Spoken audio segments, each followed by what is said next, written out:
So in the last video, I showed you the wooden training aid and said all too often right now, I'm coming up, and even though I'm here, I told you, once you get that weight over that right ankle, you can start using it as your pivot and get stuck. Whereas if you come up here and get forward, so those arms are dropping as you get forward, then you should be able to come in and hit a clean ball. But sometimes, I don't care what you try, you just keep getting stuck.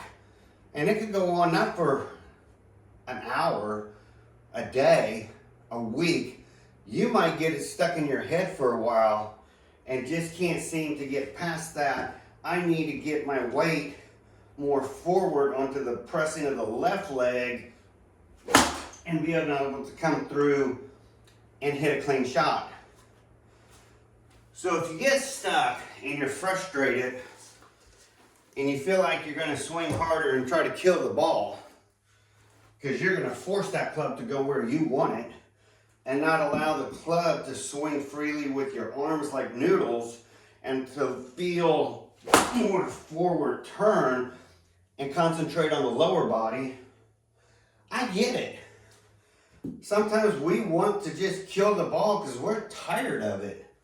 So instead of concentrating on what matters, coming forward and getting our weight forward to change our low point, and then making sure we're not coming in thin, we have the right angle of attack to come really into the ball, then you can always go into beast mode, which I really don't recommend unless you just want to, again, kind of go off the rails in a controlled environment and have a little fun and teach yourself a few things along the way. But you got to be able to realize what exactly you're doing in beast mode to train yourself. So a lot of people will start off at first, they get this, whoops, there's one of those stupid shots. My nemesis, and I know what I'm doing. I know I'm pinning myself back so far. I'm so far back on my right leg. I'm coming around, and there's not a chance in hell I can hit a straight shot. So then, like I said, you have some of those, and then there's beast mode. So what is beast mode? Beast mode is you're setting yourself in, and you're working. See how my arms are coming down and my body's sliding forward? I want to know if I'm coming in square so I can go into beast mode. I told you I really don't like to see people coming straight up and coming straight back to the ball. That's their kind of their waggle. If you're going to waggle, see where your arms need to be to come into that ball.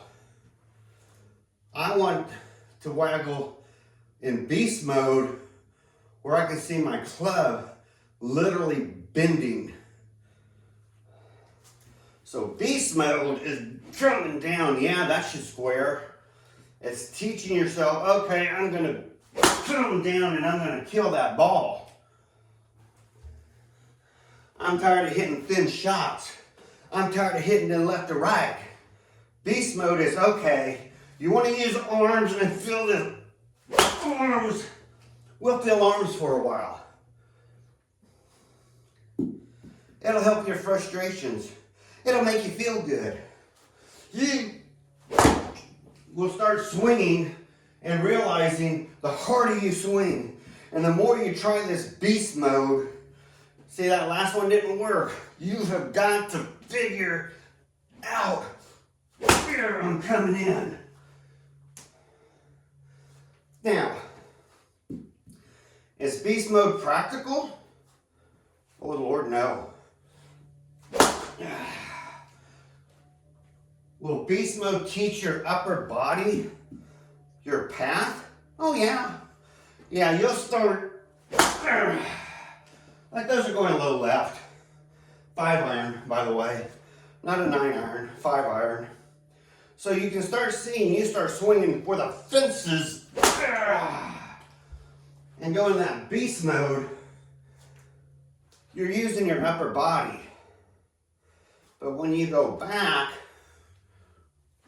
now to using your lower body and using your legs and turning off the beast mode and turning off this wanting to kill and this hyperextended chest and all this craziness you got going on, and you go back to using just more leg driving, you're gonna find out beast mode is okay to get your blood up, your arms now feeling more relaxed. Because once you've been in beast mode, you're gonna be winded. And if you start hitting wrong, well, you can try beast mode again. You can see I just made contact. Come down.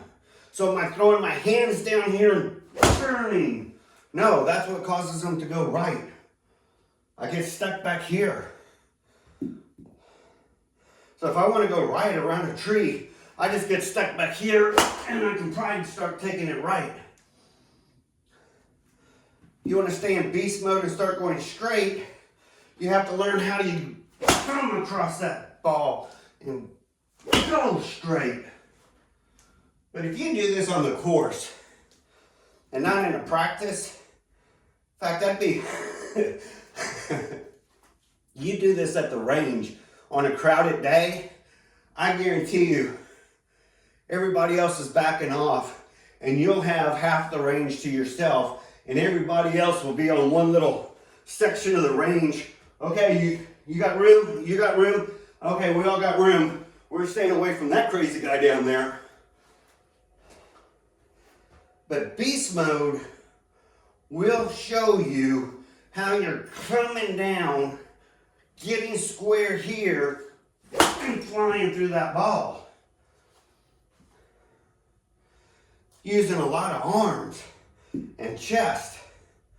But you better be able to relax it then, and then go back into a swing. And if you can't, then you need to just put the club down for a minute and walk away. Because those thin shots are going to be your nemesis, or at least mine. Those thin shots are the only thing, at times, keeping me from a really pretty shot is getting through that ball. I go out to Rebecca Creek right now. I haven't been out there for almost a week because I've been working on getting this back down because I know I'm broken right now. There's nothing wrong with being broken, but it does suck. So you gotta unbreak yourself. So why am I gonna go out there and play with golfers, my friends, acquaintances, and struggle with my game until I clean it up and can start hitting again? I can do that here at the house. And I do get frustrated. So sometimes that beast mode just really makes you want to hit. Face turns red. You look scary. Your dog hides in the bathroom. I don't have my dog in here. So anyway, that's beast mode. You want to feel where you're coming down to get through that ball. Go into beast mode. And then go back to a regular golf swing where you're turning. See, that's hitting the top of the ball. That's not staying down. I can tell myself till I'm blue in the face, head down, hands down. Stay down. And stay through the shot. On beast mode, you don't have that problem. Beast mode, you can just way out of the way. your head can float. But if you looked at my old swing, and even some of my starter videos here, you see my head goes up 5 inches and then down, not only the 5 inches, 3 more inches. So my whole thing to start hitting good golf shots is going to be to become more robotic and to learn to keep head down, hands down. And then turn these off, let that flip, and I'll go one step further. And I gotta warn y'all about this. On your right hand, it's the one without the glove, looks naked. See those 2 fingers I'm putting together? My ring and middle? I've been getting those pressed really hard. I mean really hard, not down here, not down here. I mean really hard here. And you're probably saying, why would you do that? You get those fingers in there, and when you come up, you learn to lift those fingers as you push down that palm. You can get, as you can see, so much lag coming down and then turning into the ball. So if you want that extra lag coming down, you got to have some control over it. And I'm not the only YouTuber who quits using the thumb and the trigger finger.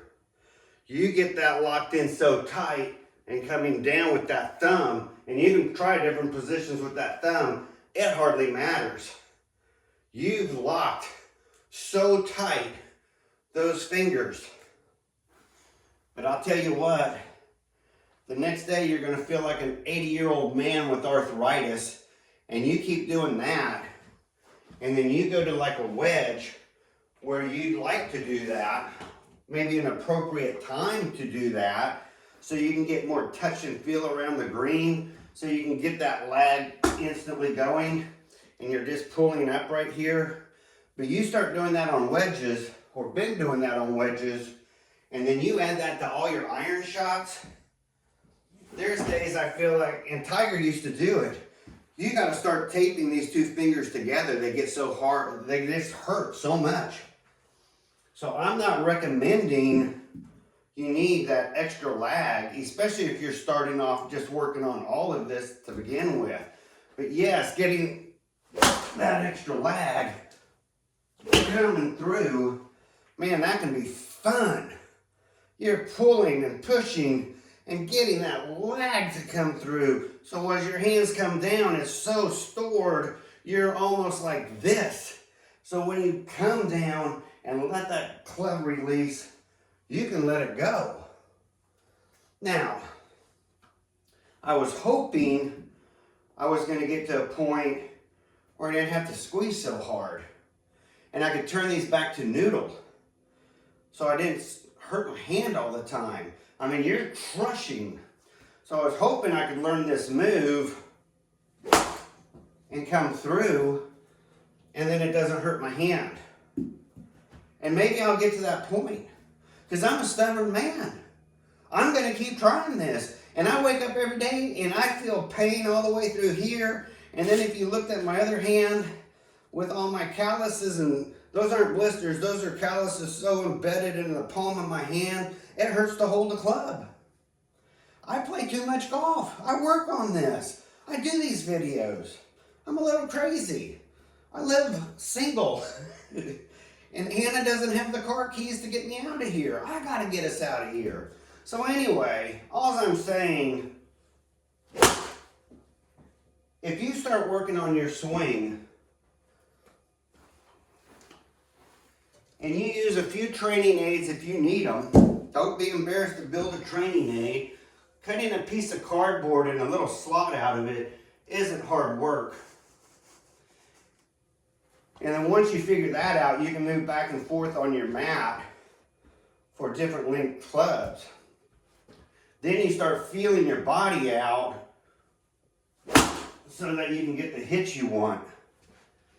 And then, eventually, might as well mark that, you'll be able to start getting tighter and tighter and tighter. But I told y'all, once I went from that swing everything, or turn everything, and I started working with this, if I go back to that turn everything, it still works.